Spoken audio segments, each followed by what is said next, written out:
storytelling, terrific insights. Have done my research. More friendly, more respectful, more funnier without lawful restrictions.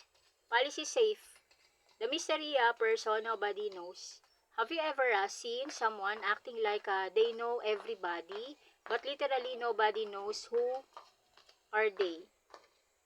They pass by every day like a movie extra with unfinished dialogue. No introduction, no handshake, no eye contact, no personal connection, just a mysterious background energy. Sometimes people are simply shy, quiet, awkward, or just passing through life one silent moment at a time. A little politeness and respectful distance can make everyday encounters feel less strange and more human. Because not every mystery is dangerous. Sometimes it's just somebody trying to buy snacks in peace, stay unbothered. One, silent speed walker. They pass by so fast and you start wondering, is that a person or Wi-Fi signal? Two, the neighborhood rumor collector. They somehow know everybody's business without ever officially meeting anybody.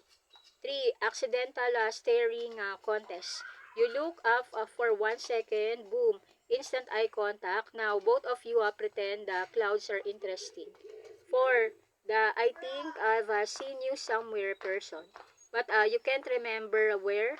Maybe a school, maybe a grocery store, maybe another dimension. Five, the invincible greeting. You nod politely, they nod politely. Nobody speaks international language of confusion complete.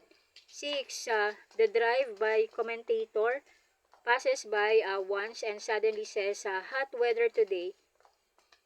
Then they disappear like a side quest. Seven, the professional loiterer.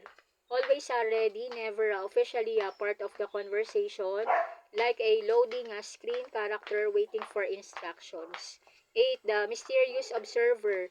Not rude, not dangerous, just standing there like they accidentally joined the wrong meeting. Nine, the no person connection legend. No phone number, no social media, no introduction, yet somehow appears in random places like recording character, TV. 10. The one-word conversationist.